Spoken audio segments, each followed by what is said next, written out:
बिस्मिल्लाहिर्रहमानिर्रहीम। Dear students, अस्सलामु अलैकुम। मैं वकार अरशद, आपका बायोलॉजी टीचर। आइए आज के लेक्चर को डिस्कस करते हैं और लेक्चर की डिस्कशन के लिए मूव करते हैं व्हाइट बोर्ड की तरफ। डियर स्टूडेंट्स, प्रीवियस लेक्चर में हम डिस्कस कर चुके हैं कार्बन एंड नाइट्रोजन साइकिल्स के बारे में। कार्बन साइकिल क्या है और नाइट्रोजन साइकिल क्या है, ये दो बायो जियोकेमिकल साइकिल की एग्जाम्पल हैं। डियर स्टूडेंट्स, कार्बन साइकिल की बात की जाए तो इसके जरिए से कार्बन एनवायरनमेंट से ऑर्गेनिज्म के पास आती है और वापस एनवायरनमेंट के पास चली जाती है।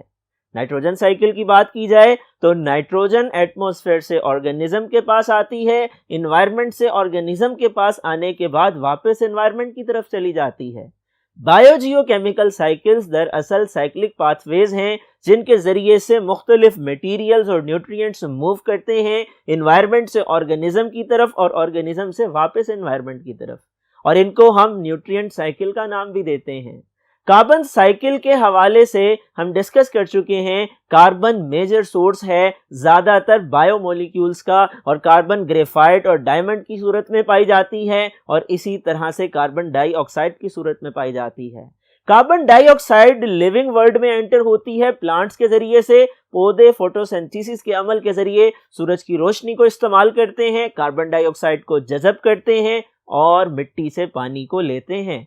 इन तमाम चीज़ों को मिला करके दरअसल पौधे अपनी खुराक तैयार करते हैं जो कि ग्लूकोज है, और इस तरह से कार्बन पौधों के अंदर दाखिल हो जाती है, पौधों के जिस्म का हिस्सा बन जाती है।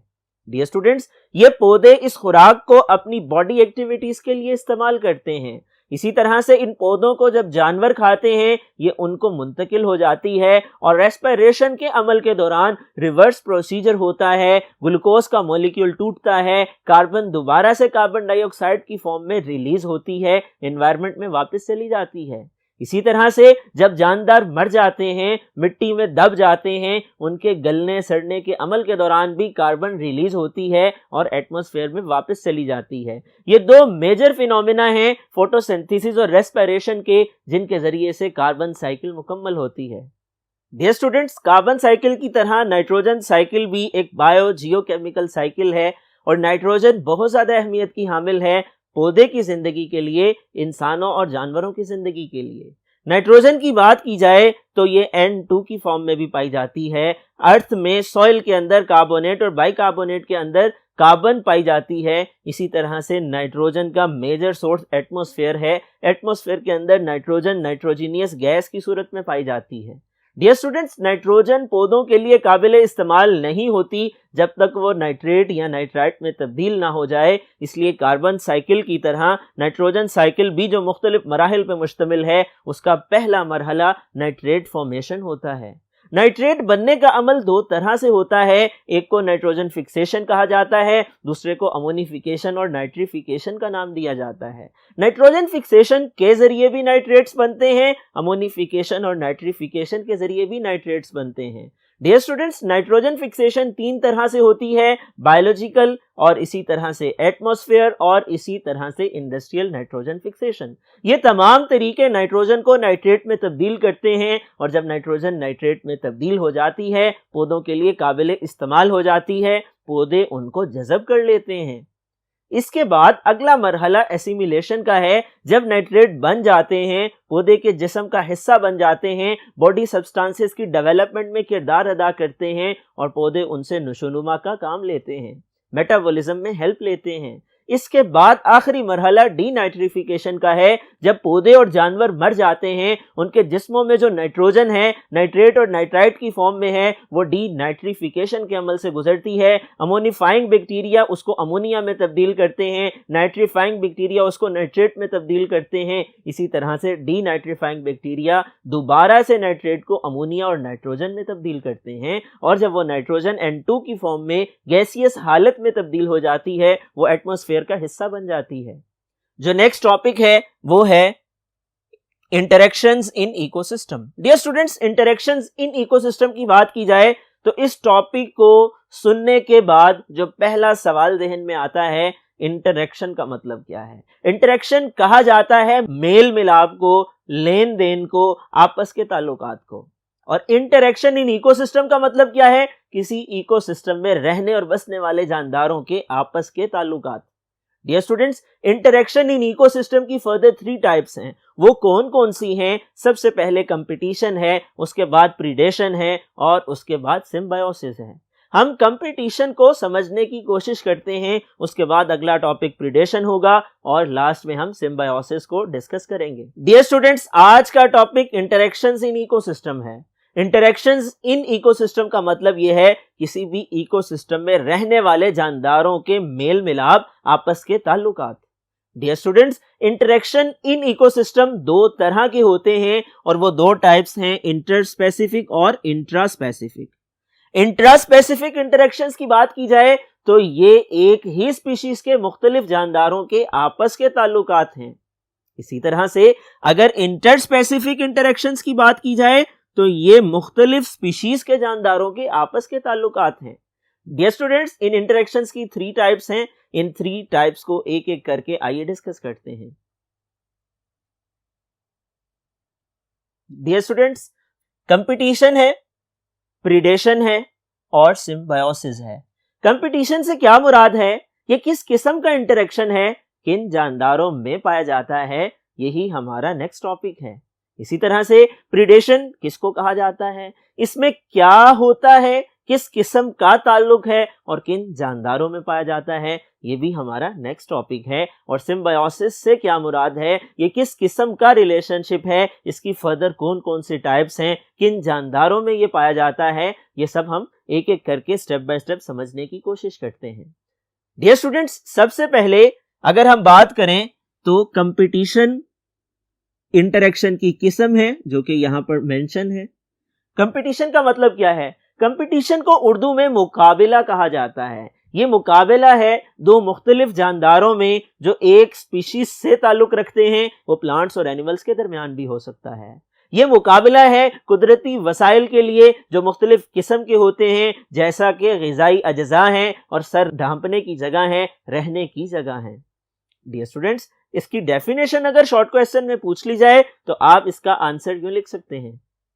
इन एन इकोसिस्टम, किसी भी इकोसिस्टम में, there is short supply of natural resources, मुख्तसर सप्लाई होती है कुदरती वसाइल की, for which competition among organisms develop, जिसकी वजह से जानदारों के माबैन मुकाबले की फिजा पैदा हो जाती है। This is known as competition.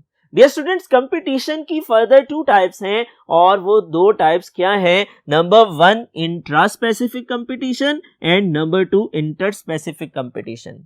अगर नेचुरल वसाइल के लिए, अगर नेचुरल रिसोर्सेज के लिए यानी कुदरती वसाइल के लिए मुकाबला 2 मुख्तलिफ किस्म के जानदारों में होगा तो उसको हम नाम देंगे इंटरस्पेसिफिक कंपटीशन। अगर वो एक ही स्पीशीज के मुख्तलिफ जानदारों में होगा तो वो इंट्रास्पेसिफिक कंपटीशन कहलाएगा। एक ही स्पीशीज के जानदारों में जो कंपटीशन है वो निस्बतन ज्यादा होता है बनिस्बत मुख्तलिफ स्पीशीज के जानदारों में। और इंटरस्पेसिफिक कंपटीशन की बात की जाए, ये मुख्तलिफ स्पीशीज के जानदारों के माबैन मुकाबला है और ये निस्बतन कम पाया जाता है, ये कंपटीशन कम होता है। ये एक इंटरेस्टिंग इंफॉर्मेशन है, आपसे ऑब्जेक्टिव टाइप क्वेश्चंस में पूछी जा सकती है। आपने इसको जहन में रखना है कि इंट्रास्पेसिफिक कंपटीशन स्ट्रॉन्गर है as compared to interspecific competition. Dear students, इस इंटरेक्शन की फर्दर डिटेल्स क्या हैं, आइए देखते हैं। डियर स्टूडेंट्स, नेचुरल रिसोर्सेज की बात की जाए तो नेचुरल रिसोर्सेज जिनके लिए कंपटीशन होता है, जानदारों में मुकाबला होता है, वो या तो रहने की जगह है या वो ग़िज़ाई अज्जा हैं यानी स्पेस और न्यूट्रिएंट्स हैं।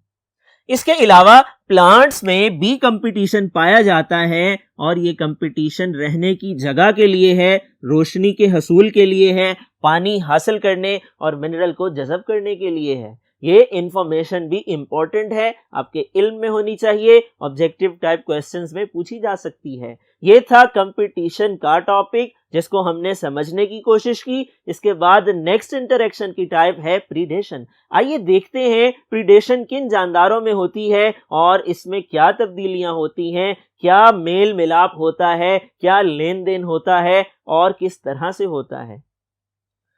प्रीडेशन प्रीडेशन को हम शिकार भी कह सकते हैं और इसकी डेफिनेशन आप यूं कर सकते हैं, interaction between different organisms from different species, मुख्तलिफ जानदारों के माबैन ऐसा ताल्लुक जो मुख्तलिफ स्पीशीज से ताल्लुक रखते हैं, बिटवीन एनिमल्स, एनिमल्स के दरमियान, और प्लांट्स एंड एनिमल्स, या पौधों और एनिमल्स के दरमियान यानी जानवरों के दरमियान। ये दो तरह का इंटरेक्शन हो सकता है। एनिमल्स के आपस के रिलेशन भी हो सकते हैं, एनिमल्स और प्लांट्स के रिलेशन भी हो सकते हैं।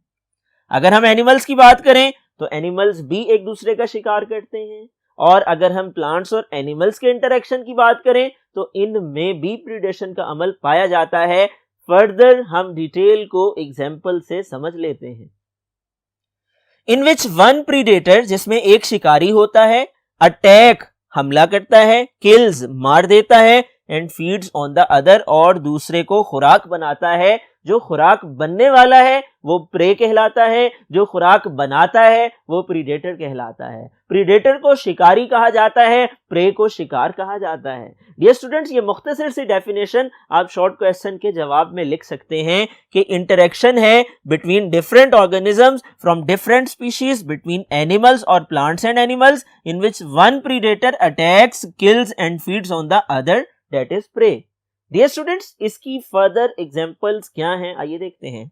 एग्जांपल्स, ऑल कार्निवर एनिमल्स, जितने भी कार्निवर एनिमल्स हैं। कार्निवर किसको कहा जाता है? जो गोश्त खोर हैं, गोश्त खाने वाले जानदार हैं, उन्हें कार्निवर्स कहा जाता है। मिसालें कौन कौन सी हैं, आइए डिस्कस करते हैं। डियर स्टूडेंट्स, आइए एग्जांपल्स को समझ लेते हैं। Number 1, frog and insect. Frog यानी मेंढक खाता है इंसेक्ट्स यानी हशरात को। फ्रॉग प्रीडेटर है और इंसेक्ट प्रे है। स्नेक एंड फ्रॉग, स्नेक सांप को कहा जाता है और फ्रॉग मेंढक को कहा जाता है। स्नेक प्रीडेटर है और फ्रॉग है प्रे, यानी स्नेक यानी सांप खाता है फ्रॉग यानी मेंढक को। फॉक्स एंड रैबिट, फॉक्स लोमड़ी को कहा जाता है और रैबिट खरगोश को कहा जाता है। लोमड़ी खरगोश को खाती है, लोमड़ी शिकारी यानी प्रीडेटर है और रैबिट शिकार यानी प्रे है। लायन एंड ज़ेब्रा, लायन शेर को कहा जाता है और ज़ेब्रा शिकार बनता है शेर का, शेर शिकारी है और ज़ेब्रा शिकार है। डियर स्टूडेंट्स, यहां पर एक इंटरेस्टिंग एग्जांपल आपसे शेयर करता चलूं और वो कार्निवोरस प्लांट्स की है। जी हां, कार्निवोरस प्लांट्स भी दुनिया में पाए जाते हैं, यानी ऐसे पौधे भी हैं जो गोश्तखोर हैं, जो कि एनिमल्स को, इंसेक्ट्स को अपनी खुराक बनाते हैं। अल्लाह ताला की कुदरत का ये करिश्मा है। आपके सामने व्हाइट बोर्ड पर एक डायग्राम है, आप देख सकते हैं 3 मुख्तलिफ तरह के पौधों की मिसालें दी गई हैं जो कि इंसेक्ट्स को खाते हैं। ये प्लांट्स कार्निवोरस प्लांट्स कहलाते हैं। डियर स्टूडेंट्स, ये 3 पौधे कौन से हैं? इनके नाम हैं पिचर प्लांट, इनके नाम हैं सनड्यू और वीनस फ्लाईट्रैप। डियर स्टूडेंट्स, इन पौधों में ऐसी क्या वजह पैदा हो जाती है जिसकी वजह से ये इंसेक्ट्स को खाने पर मजबूर हो जाते हैं? दरअसल ये पौधे ऐसी मिट्टी में उगते हैं जहां ग़िज़ाई अज्जा कम होते हैं।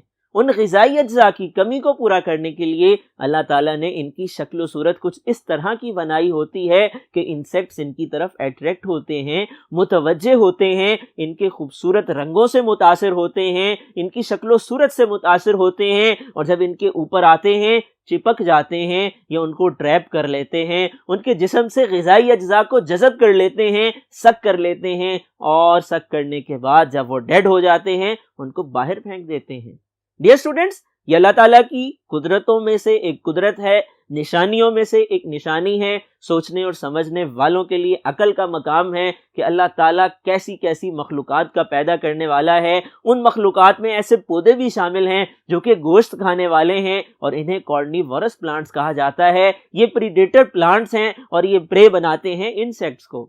Dear students, next further interaction कौन सा है? वो है सिम्बायोसिस। सिम्बायोसिस से क्या मुराद है? सिम्बायोसिस किन जानदारों में होता है? सिम्बायोसिस की कितनी टाइप्स हैं? ये हमारा अगला टॉपिक होगा। मुझे उम्मीद है आज का लेक्चर आपने समझ लिया होगा। आज के लेक्चर को अंडरस्टैंड करने के बाद अच्छी तरह से मेमोराइज कर लीजिएगा। यहाँ पे मुख्तलिफ शॉर्ट क्वेश्चंस हैं जो पूछे जा सकते हैं। इंटरेक्शंस की टाइप्स के बारे में पूछा जा सकता है, इंटर और इंट्रा स्पेसिफिक में फर्क पूछा जा सकता है, कंपटीशन की डेफिनेशन पूछी जा सकती है, प्रीडेशन, प्रीडेटर और प्रे की डेफिनेशन पूछी जा सकती है। डियर स्टूडेंट्स, ये तमाम सवालात को मद्देनजर रखते हुए आपने इस टॉपिक को तैयार करना है। ये फुल फ्लेज लॉन्ग क्वेश्चन भी आ सकता है। प्रीडेशन पे नोट लिखिए या कंपटीशन पे नोट लिखिए या दोनों पर इकट्ठा नोट लिखने के लिए भी सवाल दिया जा सकता है। मुझे उम्मीद है ये टॉपिक आपने इंतहाई दिलचस्पी के साथ सुना और समझा होगा। आपने इस टॉपिक को मेमोराइज भी करना है, नोट डाउन भी करना है। डियर स्टूडेंट्स, फर्दर डिटेल्स के लिए नेक्स्ट लेक्चर तक इंतजार कीजिएगा और अपना ख्याल रखिएगा। अल्लाह हाफिज।